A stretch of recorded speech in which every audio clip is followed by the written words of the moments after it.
देख रहे हैं नूर इंस्टीट्यूट। आज हम आपको पढ़ाने वाले हैं यूनिट 2 का चैप्टर नंबर 2। हमारा यूनिट 1 कंप्लीट हो चुका है और यूनिट 2 का फर्स्ट चैप्टर भी मैं पढ़ा चुकी हूँ, आप देख लेना जाकर। हमारे चैप्टर का नाम है गाइस प्रशासनिक सिद्धांत, शास्त्रीय सिद्धांत की क्या है, यूनिट 2 का नाम है ये। और हमारे यूनिट 2 के चैप्टर नंबर 2 का क्या नाम है, प्रशासनिक प्रबंधन। क्या नाम है, प्रशासनिक प्रबंधन। तो आज हम किसके बारे में पढ़ेंगे, प्रशासनिक प्रबंधन के बारे में। प्रशासनिक प्रबंधन ये रूपों, कार्यों और तंत्रों का समूह है, मतलब उसके रूप और कार्य और तंत्र इसमें सब है, जो प्रस्तावित उद्देश्य तक पहुंचने के लिए किसी कंपनी के मानव, भौतिक और वित्तीय संसाधनों को उपयोग करने की अनुमति देता है। ये 4 मूलभूत सिद्धांत पर आधारित है। अब इसके सिद्धांत कौन कौन से गाइस वो देखो। पहला है क्योंकि प्रत्येक कार्यकर्ता को उस पद का कब्जा करना चाहिए जिसके लिए वह योग्य है। आदेश की कमी से कम कुशल काम और संस्थाओं का दुरुपयोग होता है, मतलब अगर हम आदेश नहीं देंगे तो हमारा काम अच्छा नहीं होगा। दूसरा सिद्धांत है अनुशासन। प्रशासनिक प्रबंधन के भीतर अनुशासन एक महत्वपूर्ण पहलू है, क्योंकि नियमों और नियमों का अनुपालन और सम्मान सभी को करना चाहिए। जो हमें नियम मिलते हैं और जो हमारे नियम होते हैं उनका हमें पालन करना चाहिए। तीसरा सिद्धांत है कमांड यूनिट है। कर्मचारी को पता होना चाहिए कि वह किससे अपने काम की रिपोर्ट करता है और किसके उसको आदेश प्राप्त होते हैं, मतलब कि वो काम की रिपोर्ट कैसे करते हैं और आदेश किससे प्राप्त होते हैं, ताकि काम की गुणवत्ता को नुकसान पहुंचाने वाले गलत संदेशों से बचा जा सके। अंत में कर्मचारियों को प्रेरित करने के लिए प्रोत्साहित करना महत्वपूर्ण है। इससे काम का माहौल और लक्ष्यों की प्राप्ति सकारात्मक प्रभाव पड़ेगा। संगठन के लिए प्रशासन प्रबंध सर्वोपरि है, क्योंकि वह आधार बनाता है जिसके आधार पर समूह के कार्यों को निष्पादित किया जाता है। साथ ही व्यावसायिक उद्देश्यों को पूरा करने के लिए नेटवर्क उन्मुख बनाया जाएगा, मतलब कि नेटवर्क अच्छा बनाया जाएगा। अब पढ़ेंगे हम प्रशासनिक प्रबंधन के सिद्धांत। अब प्रशासनिक प्रबंधन के सिद्धांत कौन कौन से वो देखिए।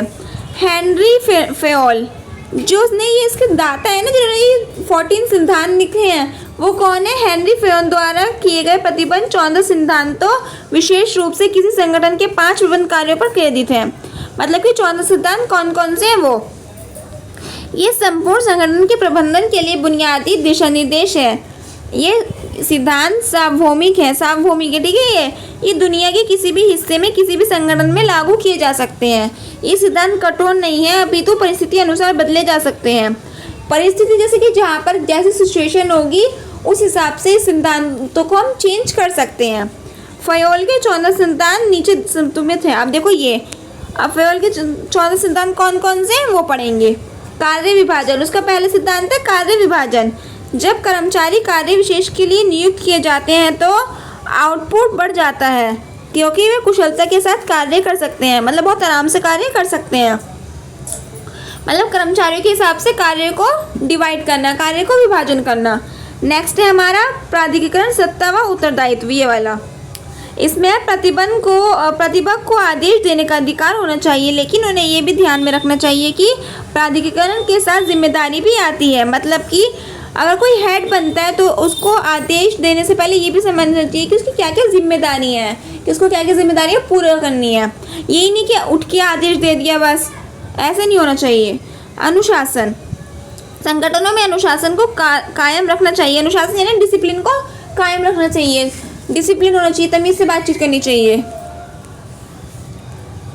ये नहीं कि लड़ाई झगड़े के से हम किसी को बात समझा रहे हैं, ऐसा नहीं होना चाहिए। नेक्स्ट है हमारा आदेश कमांड की एकता। कर्मचारी को केवल एक सीधा पर्यवेक्षक को उच्चतम अधिकारी होना चाहिए। नेक्स्ट है निर्देशन की एकता। निर्देशन की एकता में क्या है, एक ही उद्देश्य में टीमों को एक योजना का उपयोग करके एक प्रतिबंध के निर्देश में काम करना चाहिए। ओके गाइस, मतलब कि एक जुट में यानी कि एक ग्रुप में बन के काम करना चाहिए। नेक्स्ट है सामान्य हित के संरक्षण में व्यक्तिगत हितों की अधीनता। एक कर्मचारी के हितों को समूह के हितों के मुकाबले अधिक महत्व नहीं दिया जाना चाहिए। इसके प्रतिबंधकों को भी शामिल करना चाहिए, मतलब कि सबको सेम सामान देना चाहिए, नहीं कि हम एक को सामान दे रहे हैं और एक ग्रुप को हम सामान नहीं दे रहे हैं, ऐसा नहीं होना चाहिए। नेक्स्ट है हमारा पारिश्रमिक, पारिश्रमिक क्या है? कर्मचारी को संतुष्ट उचित पारिश्रमिक पर निर्भर करती है। इसमें वित्तीय और गैर वित्तीय क्षतिपूर्ति शामिल है, मतलब कि वित्तीय भी है और गैर वित्तीय भी है। नेक्स्ट है हमारा क्रांतिकरण। क्रांतिकरण में क्या है? ये सिद्धांत इस बात को संदर्भित करते हैं कि निर्णय लेने की प्रक्रिया में कितने गरीब कर्मचारी हैं, उचित संतुलन के लक्ष्य करना महत्वपूर्ण है। मतलब कि केंद्र के अनुसार हमें निर्णय लेना चाहिए कितने मतलब कर्मचारी गरीब हैं और कितने वैसे हैं, मतलब ओके। अब नेक्स्ट है हमारा पदसोपान स्केलर चेन। कर्मचारी को ये पता होना चाहिए कि संगठन के पदानुक्रम या कमांड की श्रृंखला में कहाँ खड़े हैं, कि मतलब क्या कार्य हो रहा है और हम कहाँ खड़े हैं। आदेश, अब आदेश है सुविधाएं कर्मचारियों के लिए स्वच्छ, सुव्यवस्थित और सुरक्षित होने चाहिए। सब कर्मचारियों की अपनी नियत जगह होनी चाहिए, मतलब कि हर एक कर्मचारी को अपनी नियत कार्य करने की जगह होनी चाहिए, वो वहीं पे कार्य करेगा। इक्विटी, इक्विटी में क्या है? प्रबंधकों को हर समय कर्मचारियों के लिए उचित होना चाहिए, दोनों के रूप में आवश्यक अनुशासन बनाए रखना और जहाँ उपयुक्त दया के साथ कार्य करना। मतलब कि दया भी दिखानी चाहिए हमें कर्मचारियों की तरह। यही नहीं कि हम गुस्से में काम करवा रहे हैं, उन पर दया नहीं कर रहे, उनकी तबीयत ठीक नहीं है और हमसे ज़बरदस्ती बोल रहे कि आप ये कार्य करो और जबकि वो हमें पता है कि वो कार्य नहीं कर सकते। नेक्स्ट है हमारा कार्मिकों के कार्यकाल की स्थिरता। प्रबंधक को कार्मिक नियोजन को प्राथमिकता देनी चाहिए। अब पहल, योजना को बनाने और जारी करने के लिए कर्मचारियों को आवश्यक स्तर की स्वतंत्रता दी जानी चाहिए। मतलब कि अगर हम कोई योजना बना रहे हैं यानी कोई किसी भी चीज़ की प्लानिंग कर रहे हैं तो हर एक कर्मचारियों को बोलने की स्वतंत्रता मिलनी चाहिए कि मतलब वो अपनी राय दे कि इस पर हम पहल करें, राय दे कि क्या है क्या नहीं है, क्या करना चाहिए क्या नहीं करना चाहिए। नेक्स्ट है हमारा सहयोग की संभावना, एस्प्रिट डे कोर। संगठनों को टीम भावना और एकता को बढ़ावा देने के लिए प्रयास करना चाहिए।